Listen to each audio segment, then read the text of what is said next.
우리에게 주시는 하나님 말씀 마태복음 7장 13절에서 29절까지의 말씀입니다. 우리 한 절씩 교독하겠습니다. 좁은 문으로 들어가라. 멸망으로 인도하는 문은 크고 그 길이 넓어 그리로 들어가는 자가 많고 생명으로 인도하는 문은 좁고 길이 협착하여 찾는 자가 적음이라.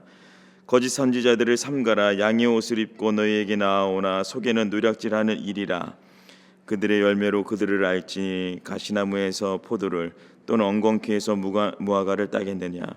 이와 같이 좋은 나무마다 아름다운 열매를 맺고 못된 나무가 나쁜 열매를 맺나니 좋은 나무가 나쁜 열매를 맺을 수 없고 못된 나무가 아름다운 열매를 맺을 수 없느니라.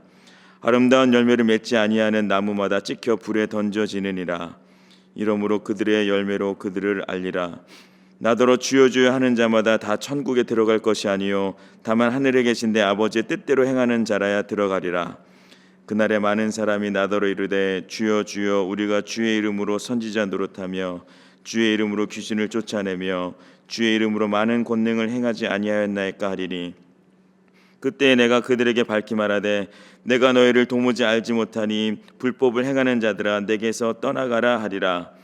그러므로 누구든지 나의 이 말을 듣고 행하는 자는 그 집을 반석 위에 지은 지혜로운 사람 같으리니 비가 내리고 창수가 나고 바람이 불어 그 집에 부딪히되 무너지지 아니하나니 이는 주추를 반석 위에 놓은 까닭이요 나의 이 말을 듣고 행하지 아니하는 자는 그 집을 모래 위에 지은 어리석은 사람 같으리니 비가 내리고 창수가 나고 바람이 불어 그 집에 부딪힘에 무너져 그 무너짐이 심하니라. 예수께서 이 말씀을 마치심에 무리들이 그의 가르치심에 놀라니 함께 하겠습니다. 이는 그 가르치시는 것이 권위 있는 자와 같고 그들의 서기관들과 같지 아니함일러라. 아멘. 우리가 잘 아는 속담 중에 뭐로 가도 서울만 가면 된다는 말이 있습니다. 말 그대로 비스듬히 가더라도 최종 독착지가 서울이기만 하면 괜찮다라는 뜻입니다. 사실 우리가 마주하는 현실에서는 이 속담이 적절하게 또 이해되고 또 받아들여지는 경우를 종종 마주하곤 합니다. 결과만 좋다면 그 시작이나 과정은 아무런 문제될 것이 없다라는 관점인 거죠. 때로는 이렇게 애매한 태도를 권장하는 사회 현상들을 마주하기도 합니다. 하지만 산상수훈에 담겨진 메시지에는 예수님의 명확하고 그 완전한 가르침이 언제나 담겨져 있습니다. 당시 예수님의 말씀을 듣는 모든 사람들이 놀랐다고 했는데요. 듣는 이들의 마음을 찔리게도 하고 그들로 하여금 감탄하게도 했던 것이죠. 그 어떤 사람에게도 찾아볼 수 없었던 그 가르침의 권위가 그 산 위에 있는 모든 사람들을 압도했던 겁니다. 근데 이러한 예수님의 가르침들을 실질적으로 살아내기 위한 결단을 요청하는 내용이 이제 마태복음 7장에 나오는데 13절과 14절의 말씀을 같이 한번 읽어보겠습니다. 좁은 문으로 들어가라. 멸망으로 인도하는 문은 크고 그 길이 넓어 그리로 들어가는 자가 많고 생명으로 인도하는 문은 좁고 길이 협착하여 찾는 자가 적음이라. 아멘. 지금까지 이어진 이 산 위에서의 가르침을 살아내려면 둘 중에 하나를 선택해야 하는 거죠. 예수님은 좁은 문으로 들어가도 괜찮고 넓은 문으로 들어가도 상관없다라고 하지 않으셨습니다. 좁은 문으로 들어가라고 하셨고 그리고 좁은 길로 걸어가라고 하셨습니다. 좁은 문은 좁은 길과 연결이 되어 있고 또 넓은 문은 넓은 길과 연결되어 있습니다. 그런데 이 좁은 문, 좁은 길의 특징이 무엇입니까? 문도 좁고 길이 협착해서 걸으면 걸을수록 고생이 더해지는 길입니다. 그래서 사람들이 많이 찾지 않는 길이라는 거죠. 이 선택은 멸망으로 인도하는 문 그리고 사람들이 많이 찾는 넓은 길하고는 다르게 생명이 있는 길로 간다는 했습니다. 생명으로 이어지는 길로 가는 문이 된다는 것이죠. 여기서의 좁은 문과 좁은 길은 영생으로 나아가게 하면서 동시에 하나님의 나라를 살아가게 하는 예수 그리스도를 의미합니다. 예수님이 스스로를 빗대어서 아버지께로 올 길이 나밖에 없다라고 말씀하시는 경우를 기억하실 겁니다. 그렇다면 이때 예수님이 산 위에 있는 제자들 그리고 오늘의 우리를 향해서 좁은 문으로 들어가라, 또 좁은 길로 걸어가라 라고 말씀하신 것은 어떤 의미가 있는 걸까요? 그 질문이, 그 말씀이 제자들과 우리로 하여금 눈앞에 보이는 좁은 문과 넓은 문 중에, 그리고 좁은 길과 넓은 길 중에 스스로 판단해서 어떤 것을 선택할지 결정해라 라는 말씀일까요? 사실 좁은 문으로 들어가는 것은요, 개인의 선택과 결정에 달려있지 않습니다. 마태복음 6장 44절에 이런 말씀이 있습니다. 나를 보내신 아버지께서 이끌지 아니하시면 아무도 내게 올 수 없으니 오는 그를 내가 마지막 날에 다시 살리리라. 예수님의 말씀에 따르면 예수님께 올 수 있는 자들은 어떤 사람들이냐면 아버지 하나님께서 예수님께로 이끈 자들이어야 한다는 겁니다. 개인의 선택과 의지가 아니라 하나님 아버지께서 이끄셨기 때문에 예수님께로 나아올 수 있다는 거죠. 이러한 예가 사도행전 16장에도 나오는데요. 거기에 사도 바울이 빌립보에 갔을 때 이제 옷장수 하는 루디아를 만납니다. 두아디라 여인이죠. 근데 그 여인이 성경의 기록으로는 이미 하나님을 섬기는 자라고 표현이 되어 있습니다. 그런데 주님께서 그 마음의 문을 열어주시자 사도 바울의 말을 듣고 그때부터 바울을 따랐다라고 성경은 기록합니다. 주님께서 그 마음을 열어주셨기 때문에 그것이 가능한 것이죠.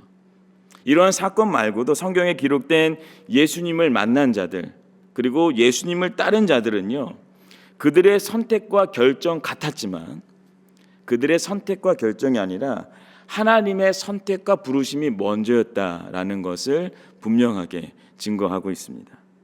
자, 그렇다면 다시 질문으로 들어와서 예수님께서 좁은 문으로 들어가고 좁은 길을 직접 걸으라라고 말씀하신 이유가 뭘까요? 그 의미는 바로 예수님께 항복하라는 의미입니다. 넓은 문을 찾고 싶고 또 넓은 길을 걷고 싶은 나의 욕심과 나의 의지와 나의 계획을 항복하고 예수 그리스도를 통하여서 하나님 나라의 통치를 살게 된 자녀가 된 삶에 항복하라는 뜻인 거죠. 그리고 그리스도의 통치가 나타나며 그리스도를 닮아가는 삶을 살아가는 것이 협착하게 지어져 있는 그 길을 꾸준하게 걸어가는 성도의 여정이라는 겁니다. 문턱까지만 주님이 나를 전적으로 이끄시고 문지방을 지나고 나서는 내 마음대로 살아도 된다는 게 아닙니다. 예수님이 이미 나를 부르시고 자녀 삼으셨기 때문에 그 앞에 놓여지는 그 길도 예수님이 원하시는 대로 순종하며 살아가야 한다는 것이죠. 이러한 삶을 사는 사람들의 삶에서 나타나는 특징이 두 가지가 있는데, 먼저 첫 번째가 20절에 나와 있습니다. 이러므로 그들의 열매로 그들을 알리라. 아멘. 예수님께 항복해서 좁은 길을 걷는 자들은요, 비록 그 길을 걸을 때 고됨은 더해질 수 있겠지만 그 삶에 예수 그리스도의 성품이 열매로 맺어지는 것을 확인하게 됩니다.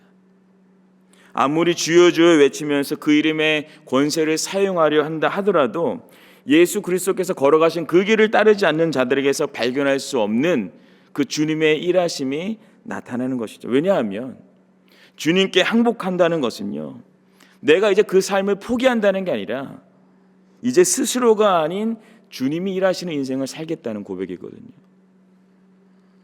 그 인생을 경험하기 때문입니다. 그러니까 주님이 어떠한 분이신지가 내 삶에서 증거가 되는 겁니다. 그것이 내 삶에서 열매로 나타나는 겁니다. 예수님께 항복하는 또 다른 자들의 또 다른 특징이 24절과 25절에 나오는데 이렇게 되어 있습니다. 그러므로 누구든지 나의 이 말을 듣고 행하는 자는 그 집을 반석 위에 지은 지혜로운 사람 같으리니 비가 내리고 창수가 나고 바람이 불어 그 집에 부딪히되 무너지지 아니하나니 이는 주추를 반석 위에 놓은 까닭이요. 아멘. 예수님께 항복하는 자들은 무너지지 않습니다. 비록 비만이 맞는 날이 옵니다. 홍수가 나고 바람도 세차게 불어오는 일들을 겪기도 합니다. 얼마 전에 내렸던 그 폭설처럼 폭설을 피하지 못하는 상황도 맞이하게 되는 거죠. 그런데 무너지진 않습니다. 왜냐하면 그 인생의 기초가 더 이상 자신이 아니기 때문입니다. 성경을 보면 자신의 한계를 끝까지 스스로 감당해 보려고 했던 사람들이 있습니다. 자, 베드로를 생각해 보세요. 그가 마태복음 26장에 예수님께 대해서 뭐라고 말했냐면, 베드로가 이제 예수님을 부인할 거다라고 말씀하시니까 베드로가 말하기를 주와 함께 죽을지언정 주를 부인하진 않겠습니다 라고 말했거든요. 맹세한 거죠. 그러나 자신의 맹세에 기초한 그 인생은 무너질 수밖에 없습니다. 그런데 반면에 자신의 삶이 무너지는 것 같아도, 자신이 살아가는 모든 환경이 하루아침에 다 뒤바뀌어졌고 망한 인생이라고 볼 수밖에 없었던 그 모습이었어도, 그 기초를 하나님께 두었던 욥은 귀로만 듣던 하나님을 이제는 눈으로 보게 되었다라고 고백을 하죠. 뭘 의미할까요? 하나님의 부르심을 따라 예수 그리스도 앞에 나온 자들이라 하더라도요, 앞으로 펼쳐질 인생의 수많은 장면들 도저히 장담할 수가 없습니다.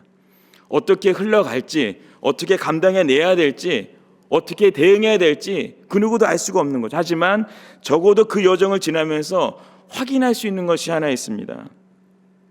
일상의 크고 작은 일들을 통해서 예수님께서 어떠한 분이신지를 확인하는 열매를 맺게 됩니다. 그분의 성품을 닮아가는 나의 삶으로 그것을 증거할 수 있고요, 주님이 명하신 그 일들을 내가 순종함으로써 그분의 뜻을 살아낼 수도 있습니다. 그리고 어떠한 삶의 환경을 맞닥뜨린다 하더라도 무너지지 않습니다. 그 인생의 기초를 사람의 신념이 아니라 예수 그리스도께 두었기 때문입니다. 예수 그리스도께서 붙잡고 계시기 때문입니다. 이 하루를 살아가며 우리는 중요한 사실들을 다시 붙잡게 됩니다. 좁은 문으로 우리를 이끄시는 분이 바로 주님이시라는 사실입니다. 그분은 우리를 홀로 두지 않으시고 언제나 앞서가시며 생명의 길로 인도하십니다. 어떤 분은 저에게 자신의 인생의 한계를 겪음으로 인해서 주님을 만났다라고 고백하시는 분도 있습니다. 반면에 어떤 분은 자신의 인생에 고난이 한 번도 없었기 때문에 아직도 주님을 믿지 못했다고 고백하시는 분도 있습니다. 그러나 어떠한 경우든 간에 예수 그리스도께서 그 인생을 붙잡으시고 이끄시면 주님 앞에 나아올 수밖에 없는 것이죠. 주님께서 나를 여기까지 인도해 오셨다는 사실을 깨닫고 고백할 수밖에 없는 것입니다. 주님과 함께 걸어온 이 길은 단순히 나의 의지나 판단으로 선택한 길이 아니라 주님의 성품이 조금씩 더 드러나도록 빚어지는 여정인 것을 우리는 기억해야 합니다. 때문에 내가 가고자 하면 가고 내키지 않으면 돌이키는 그런 길이 아닙니다. 내 뜻은 항복하되 나를 향하신 하나님의 뜻에 한 걸음 더 순종하는 여정이 되어야 합니다. 단순히 끝내는데 혹은 단순히 끝까지 버티는데 그 목적이 있지 않습니다. 그 길에서 맺어지는 생명의 열매들, 또 흔들리지 않는 그 믿음의 기초로 인해서 하나님의 영광을 드러내는 성도의 삶을 살아내는 겁니다. 산 위에서의 가르침이 제자들의 마음과 머리에만 머무르지 않았던 것처럼 오늘 우리의 삶에서도 그 실제가 되기를 소망합니다.